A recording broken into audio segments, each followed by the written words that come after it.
الحمدللہ رب العالمین والصلاة والسلام علی نبینا محمد وعلی آلہ وصحبہ اجمعین، اما بعد۔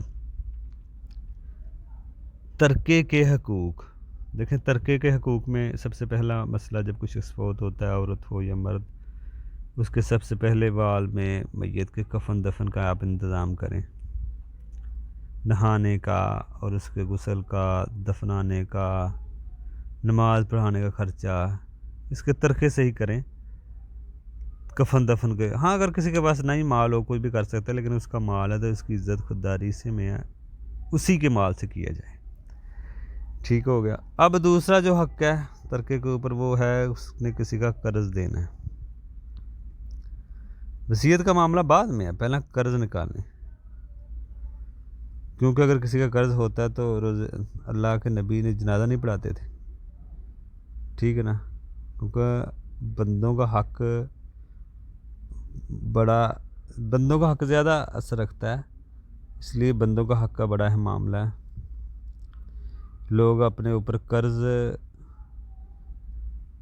لے کر نہ جائیں، قرض نہ رکھیں، قرض نہیں رکھنا چاہیے، آج کل کی اولادیں کا بھروسہ نہیں ہے، اس لیے اپنے اوپر قرض نہیں رکھنا چاہیے، زندگی میں ہی دے دیں۔ تو اسی طرح اگر کسی میت کی سکوٹی پڑی یا کسی پہ کوئی چیز رکھی ہے اس نے، تو وہ بھی واپس لا کے ترکے میں رکھی جائے گی۔ اور اس میں دوسرا مسئلہ کہ اللہ کے حق سے متعلق بھی کچھ چیزیں شامل کر لیں آپ، اس نے کفارہ، کوئی نظر، کوئی زکوٰۃ کا مسئلہ، کوئی حج فرض تھا نہیں کیا، اس طرح کا معاملے ہیں تو وہ بھی دیکھ لیا کریں، کوئی کفارہ ہے کسی روزوں کا، تو یہ چیزیں بھی دیکھیں، وارثوں کو ادا کرنا چاہیے میت کی۔ قرض کی بہت ساری شکلیں ہوتی ہیں، اس نے کسی کا حق نہیں دیا، مرنے والے نے، حق اس پہ بھی باقی ہے، تو تقسیم سے پہلے اس کا حق نکالیں۔ کفن دفن قرض سارا نکال کے جو بعد میں مال بچتا ہے نا، وہ تقسیم ہونا ہوتا ہے، وہ بھی دیکھ لیا جائے کہ اس نے کوئی وصیت تو نہیں کی 1/3 سے زیادہ، 1/3 سے زیادہ وصیت نہیں کر سکتا، 1/3 تک اس کی لاگو ہوگی، اس سے کم کر سکتا ہے، زیادہ کی ہو تو نافذ 1/3 ہی ہوگی، وہ بھی غیر وارث پہ، مالی وصیت۔ اور وصیتیں وہ کر سکتا ہے جتنی مرضی کریں، مالی وصیت 1/3 وہ بھی غیر وارث پہ کر سکتا ہے کسی ایسی جگہ پہ۔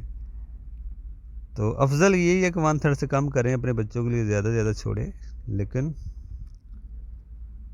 یہ ترتیب ہے، پہلے قرض بندوں کا دیا جائے گا، اس کے بعد جو مال بچے گا اس کا 1/3 آپ نے حساب لگانا ہے، کیا ہوگا تو مل جائے گا۔ وصیت اگر کی ہے تو وہ نکالنا لازم ہے، قرض کی اس کے اوپر ہے، وہ نکالنا لازم ہے۔ اگر کسی کے پاس مال ہی نہیں ہے تو پھر قرض اس کے بچے اتاریں اس کا۔ مثال کے طور پہ کسی کے اوپر 10 لاکھ قرض ہے تو اس نے 15 لاکھ کی پراپرٹی چھوڑی ہے، تو تقسیم 5 لاکھ کی ہوگی،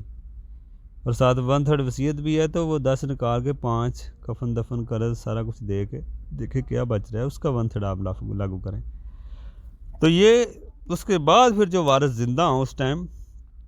ان کو ملتا ہے، چاہے بعد میں انتقال کر دیں، ہاں اس سے پہلے کو فوت ہو گیا ان کو نہیں ملتا۔ تو یہ ساری ایک ترتیب ہے مال تقسیم کرنے کی۔ اس میں بھی پھر آپ دیکھیں جن وارثوں کے حصے فکس ہیں ان کو پہلے دیں، اس کے بعد پھر میت کے قریبی مذکر، یہ ایک ترتیب ہے۔